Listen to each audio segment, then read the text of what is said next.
Have you heard of grangerising? Grangerising is where you customise your favourite books. It's where you interleaf and stick in pictures and articles and thoughts and notes, and you create these volumes which are completely personal to you, and it's just such a beautiful idea and a wonderful way to make your books more special, more significant, more personal to you. In today's video I'm going to be talking through the practice and history of grangerising and how you can start grangerising your books. So where does the word grangerising come from? The word comes from James Granger, who was an 18th century bibliophile and book collector, and he wrote a very significant book in 1769 called Bibliographical History of England from Egbert the Great to the Revolution. And this book is kind of about print collecting and the practice of collecting prints, maps, significant documents, artifacts. And the book itself, the book that James Granger wrote, did not include any pictures apart from the portrait of him at the front. However, his friend Richard Bull was inspired by this book to kind of enhance his print collection, and as part of this he cut up James Granger's book and he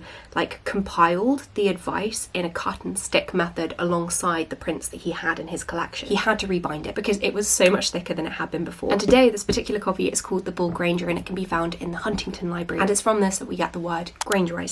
So when you grangerise a book, you can join the text with multimedia prints and illustrations and documents which weren't printed in the original copy of the book. It's worth noting though that the verb grangerise wasn't used until much later at the fin de siècle, like the following century. And then in 1892 there was a treatise published by Daniel Treadwell, which you can read on the Internet Archive. It's called A Monograph on Privately Illustrated Books. Treadwell talks about extra illustration and grangerising as an ever popular art and practice, and there, writing in 1892, Treadwell talks about the practice of collecting prints solely with the purpose of using them to put into books. And he says in his own experience this process led to making them, his books, of more actual service, more cyclopedic in their character, and more scientific than artistic. And it's interesting because this is pointing to how grangerising a book and extra illustrating a book is a way of enhancing your frame of reference and bringing together things and ideas that are related but weren't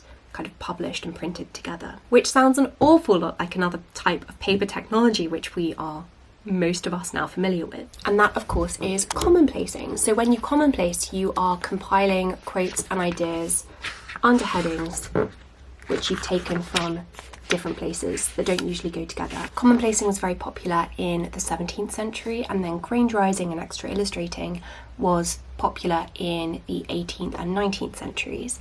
But both of them are very similar in terms of the practice. I was really struck by it when I was reading about grangerising, just how similar the two are, because in commonplacing you take a notebook and you make this into a little personal encyclopedia, and when you grangerise a book you turn a printed volume into a kind of encyclopedia. But in both cases you are compiling related information into a volume, which then becomes very personal. And I think that's a wonderful frame to enter the practice of grangerising. Like, it's very similar to commonplacing, and I would see it as an extension of commonplacing and commonplace book culture. If you want to learn more about the act of commonplacing and how to start a commonplace book in particular, which is adjacent to the process of grangerising a book, then I actually have created a course all about commonplacing and how you can use the practice of commonplacing to cultivate curiosity. I created this course with Skillshare, and it gives a deep dive into the history, different practices, how to start a commonplace book, and actually how to practically use a commonplace book to change the way that you think. Skillshare is of course the world's largest online learning community, and it's a place where you can learn anything. Any kind of skill.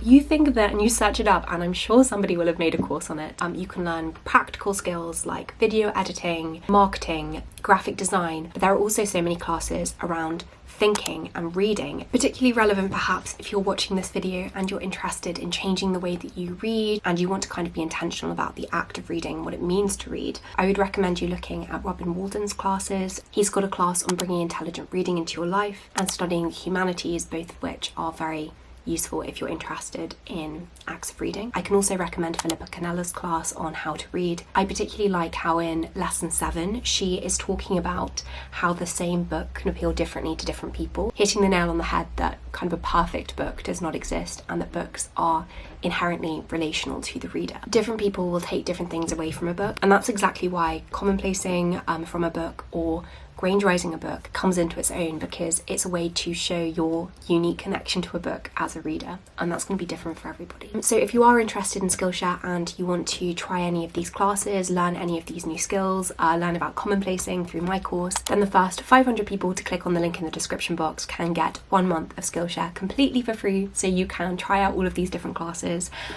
So that will be in the description box, and thank you so much Skillshare for sponsoring this portion of the video. But anyway, back to grangerising, which, as I say, I think is an offshoot of commonplacing. It's kind of a way of turning a favourite book into a commonplace book. So I'm now going to talk through some ways that you can actually grangerise your books and how you can add that personality and that flair and that individuality to a favourite book. I think especially grangerising is valuable if you plan on rereading a book.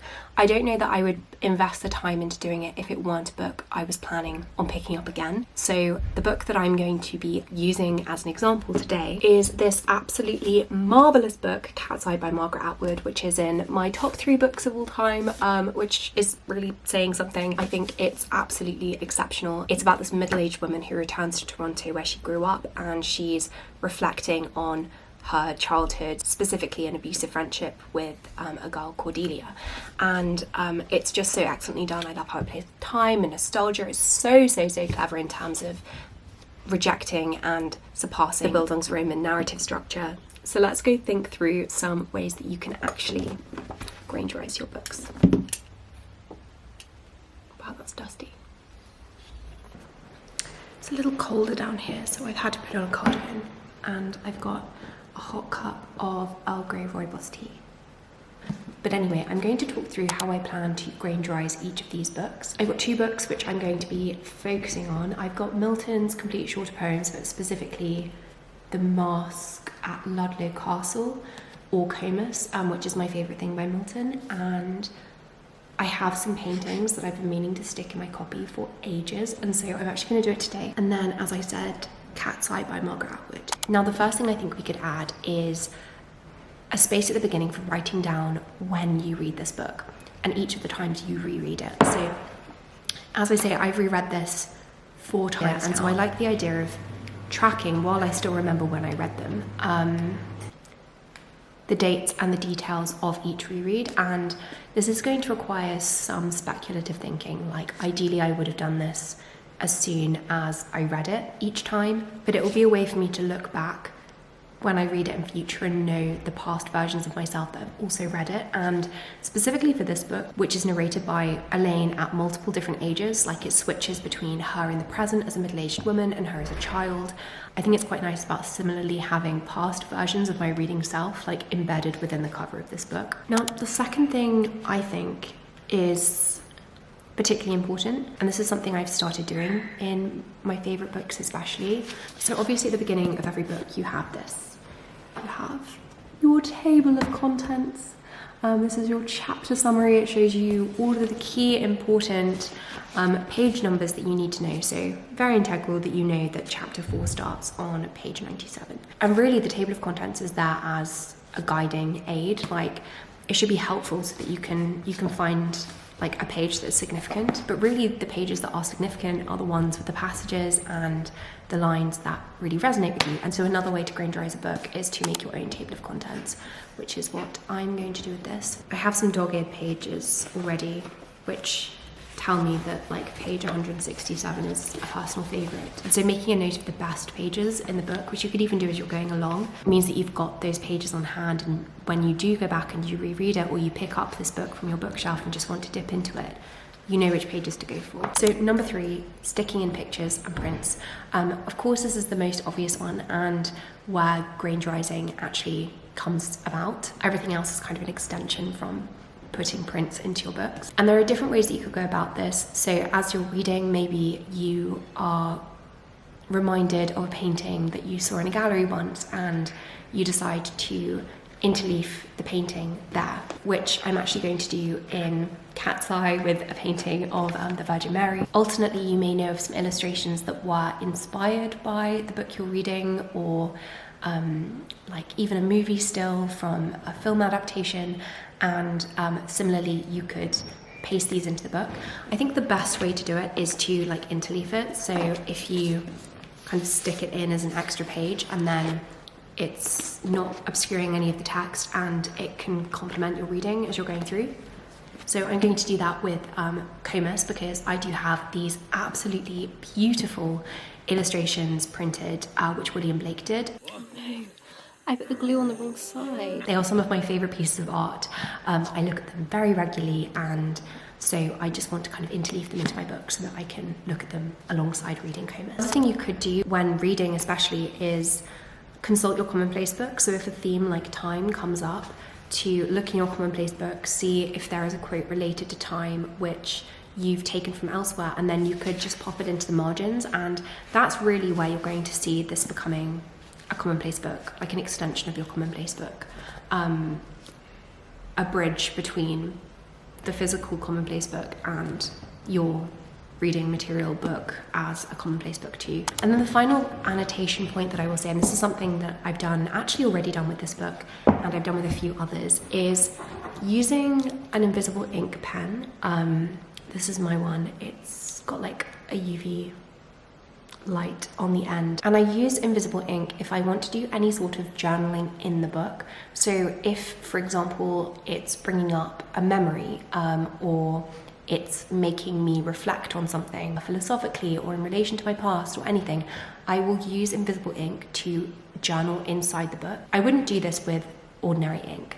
Like I wouldn't want it showing, but I like using invisible ink because it's like a really personal way of annotating, and it can also encourage you to be less serious about annotation. Like I'm very careful when I annotate. Like I'm not just going to write anything. It has to feel like a very astute point, or there has to be a reason for me writing something in the book with normal ink, whereas invisible ink just kind of gives a bit more freedom because it's not going to actually change the visual look of the page. And it's also really fun to kind of go back over the book when you're rereading and cast the invisible ink over it and kind of see your very raw visceral reaction to a book as you were reading it. Very quickly, another way that you could grangerise a book is actually visual. So you could rebind a book, which is of course what Bull did when he rejigged and grangerised the copy of James Granger's book. Rebinding might be necessary just because the book gets too thick, but also the act of binding is a way of showing like that the book is important to you, and it gives it a really personal flair. Because I'm sorry, but if you picked this book up,